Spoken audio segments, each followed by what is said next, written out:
Hello दोस्तों, स्वागत है आपका सबका फिर से एक वीडियो में। रतन को कैसे मिला था टाटा का टाइटल, अनाथालय से गोद लिए गए थे पिता, ये है पूरा किस्सा। 86 वसंत ऋतुओं का सफर और इसी खुशनुमा मौसम की तरह चेहरे पर बनी मुस्कान, यह खास पहचान थी मशहूर उद्योगपति रतन टाटा की। उन्होंने 9 अक्टूबर की रात करीब 11 बजे मुंबई के ब्रीच कैंडी अस्पताल में अपनी आखिरी सांस ली। रतन टाटा के पिता का नाम नवल टाटा है, लेकिन आपको जानकर हैरानी होगी कि नवल टाटा से पहले उनके किसी भी बुजुर्ग का टाटा सरनेम से दूर दूर तक रिश्ता नहीं था। यहाँ तक कि कोई बड़ा कारोबारी भी नहीं रहा। किस्मत तब चमकी जब नवल टाटा 13 साल के थे और अनाथालय में रहकर पढ़ाई कर रहे थे। 28 दिसंबर 1937 को रतन टाटा ने टाटा सन्स ग्रुप के एविएशन डिपार्टमेंट के सेक्रेटरी नवल टाटा के घर जन्म लिया।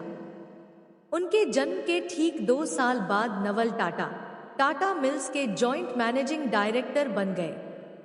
नवल टाटा के पैदाइश के वक्त उनके पिता होरमुसजी टाटा समूह की अहमदाबाद स्थित एडवांस मिल्स में स्पिनिंग मास्टर के तौर पर काम करते थे, लेकिन टाटा परिवार से उनका कोई रिश्ता नहीं था।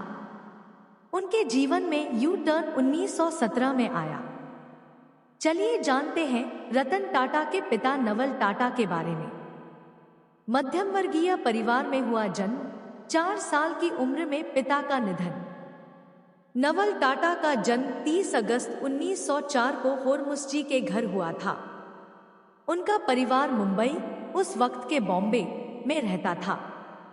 जब नवल टाटा 4 साल के हुए तब उनके पिता होरमुसजी का 1908 में निधन हो गया। उनके गुजर जाने के बाद अचानक से परिवार पर आर्थिक संकट आ गया। इसके बाद नवल और उनकी मां मुंबई से गुजरात के नवासारी में आ गई। यहाँ रोजगार का कोई मजबूत साधन नहीं था। उनकी मां ने कपड़े की कढ़ाई का खुद का छोटा सा काम शुरू कर दिया। इस काम से होने वाली इनकम से परिवार का सिर्फ गुजारा चल रहा था। जैसे जैसे नवल की उम्र बढ़ती जा रही थी, वैसे वैसे मां को उनके भविष्य की चिंता सता रही थी। अनाथालय जाते ही बदल गई किस्मत। उनके परिवार को जानने वालों ने नवल की पढ़ाई और मदद के लिए उन्हें जे.एन. पेटेट पारसी अनाथालय भिजवा दिया। वहां वह अपनी पढ़ाई लिखाई करने लगे।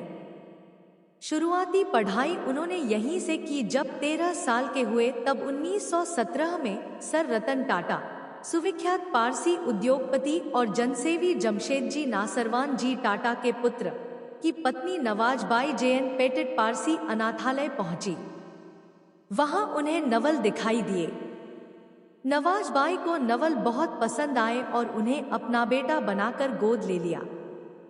जिसके बाद नवल टाटा परिवार से जुड़कर नवल टाटा बन गए। 26 साल की उम्र में टाटा ग्रुप से जुड़े। टाटा परिवार से जुड़ने के बाद नवल टाटा की किस्मत बदलने लगी। वह पढ़ाई में बचपन से होशियार थे। उन्होंने बॉम्बे यूनिवर्सिटी से इकोनॉमिक्स से ग्रेजुएशन करने के बाद आगे की पढ़ाई के लिए लंदन चले गए। वहां से नवल टाटा अकाउंटिंग की पढ़ाई कर वापस लौटे। टाटा.com के मुताबिक 1930 में जब नवल टाटा 26 साल के हुए तब वह टाटा सन्स ग्रुप से जुड़े और क्लर्क कम असिस्टेंट सेक्रेटरी की नौकरी हासिल की। इसके बाद तेजी से उनकी पदोन्नति होती गई। वह जल्द टाटा सन्स के असिस्टेंट सेक्रेटरी बन गए। बढ़ता गया कर, मिलता गया प्रमोशन। 1933 में नवल टाटा एविएशन डिपार्टमेंट के सेक्रेटरी फिर टेक्सटाइल यूनिट में एग्जीक्यूटिव के तौर पर जुड़े।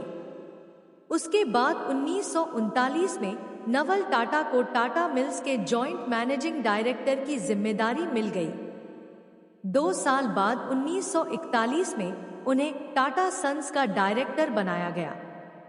नवल टाटा को 1961 टाटा इलेक्ट्रिक कंपनी के चेयरमैन, ठीक 1 साल बाद उन्हें टाटा सन्स के मुख्य ग्रुप का डिप्टी चेयरमैन बना दिया गया। अतीत को याद करते हुए कहा, मैं भगवान का आभारी हूं। 1965 में नवल टाटा ने सर रतन टाटा ट्रस्ट के चेयरमैन बने और अपने आखिरी समय तक वह इससे जुड़कर समाज सेवा का काम किया। नवल टाटा ने अपने अतीत को याद करते हुए कहा था, मैं भगवान का आभारी हूँ कि उन्होंने मुझे गरीबी की पीड़ा का अनुभव करने का अवसर दिया। इसने मेरे जीवन के बाद के वर्षों में किसी भी चीज से अधिक मेरे चरित्र को आकार दिया। 2 शादी। पहली पत्नी से हुए रतन टाटा। नवल टाटा ने 2 शादियां की थी। पहली पत्नी सूनी कॉमिसेरिएट और दूसरी सिमोन डुनोयर थी। सूनी कॉमिसेरिएट से उनके 2 बच्चे रतन टाटा और जिमी टाटा हुए। 1940 में नवल टाटा का सूनी कॉमिसेरिएट से तलाक हो गया था। 1955 में नवल टाटा ने स्विट्जरलैंड की बिजनेसवुमन सिमोन से शादी की, जिनसे नियोल टाटा का जन्म हुआ। नवल टाटा कैंसर की बीमारी से ग्रस्त हो गए।